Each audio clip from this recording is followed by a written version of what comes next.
சுச்சுவேஷன்லையும் எந்த ஒரு நெகட்டிவான ஒரு சுச்சுவேஷனை கூட பாசிட்டிவாக அக்செப்ட் பண்ணிக்கணும். சப்போஸ் நம்ம சில சமயம் பார்த்தீங்கன்னாக்கா ஒரு பர்சன் வந்து நம்மளை வந்து ஒரு பணத்தையோ எதையோ நம்மளுடைய பணத்தை வாங்கிட்டு ஏமாத்திடுறாங்கன்னு வச்சுப்போம். இது ஒரு எக்ஸாம்பிள் சுச்சுவேஷன் சொல்கிறேன். இதுக்கு வந்து நம்ம புராணங்களில் வந்து நம்ம தேவி பாகவதத்தை அடிப்படையாக கொண்டு எழுதப்பட்ட லலிதா சோபனம் என்பதை படிக்கும்போது எனக்கு இந்த உணர்வு வந்தது.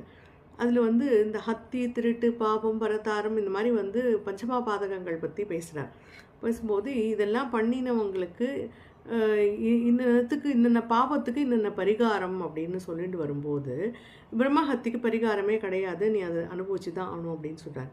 இப்போது ஒரு பொருளை வந்து ஒருத்தர் திருடிண்டு போயிட்டானோ, ஒருத்தர்கிட்டேருந்து திருடிண்டு போனவனுக்கு என்ன ஆகும் அப்படிங்கிறார். ஒரு வேடன் வந்து ஒரு திருடனோட ஒரு வேடன் இருக்கான். அந்த திருடன் எங்கே பொருளை மறைச்சிக்கிறானோ அவன் அதை எடுத்துகிட்டு போய்ட்றான். வந்து இப்போ இந்த வேடத்தை என்ன சொல்கிறா, நீ இந்த பொருளை எடுத்துன்னு வந்த, ஆனாலும் உனக்கு இதனால் உனக்கு நன்மை கிடைக்காது, நம்மளோட குலமே அழிஞ்சு போயிடும்.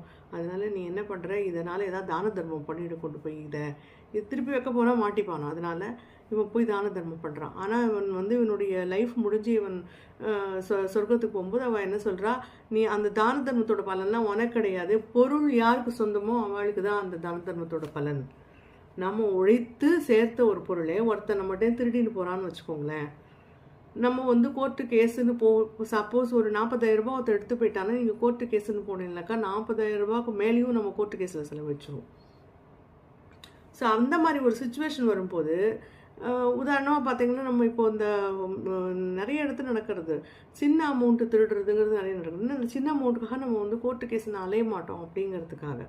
சின்ன அமௌண்ட்டுன்னு சொல்கிறது வந்து நம்ம ஒவ்வொருத்தருக்கும் ஒன்று சின்ன அமௌண்ட் வச்சுக்கோங்களேன். ஒரு கோடிக்கணக்கில் காசு வச்சுட்டுருக்கவனுக்கு லட்சங்கிறது சின்ன அமௌண்ட்டு, ஆயிரக்கணக்கில் வச்சுட்டுருக்கவனுக்கு 100ங்கிறது சின்ன அமௌண்ட்டு. ஸோ அவங்கவுங்களோட ஸ்டேட்டஸ்க்கு ஏற்ற மாதிரி.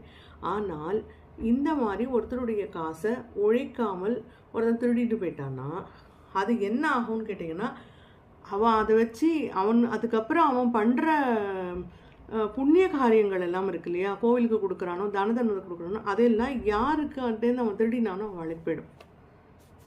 ஸோ இதனால தான் நம்ம என்ன சொல்கிறோம், நம்ம இந்த மாதிரி ஒருத்தர் திருடின்னு போயிட்டானா நம்மளால் ரிட்ரைவ் பண்ண முடியாமல் போயிடுது. அந்த கால நேரம், அந்த நாட்டிலுடைய சட்டங்கள் அப்படிலாம் அதெல்லாம் ஓட்டையான சட்டங்கள் இருந்ததுன்னா இது ரிட்ரைவ் பண்ண முடியாமல் போயிடுதுன்னா நம்ம அதுக்காக மன உளைச்சல் படாமல் அப்படியே விட்டுடுங்க. அதை விட்டுட்டிங்கன்னா உங்களுக்கு நல்லா தெரியும்.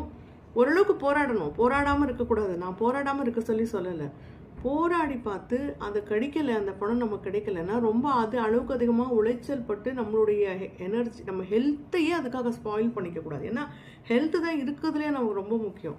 ஸோ அந்த மாதிரி ஒரு சுச்சுவேஷன் வந்துடுதுனாக்கா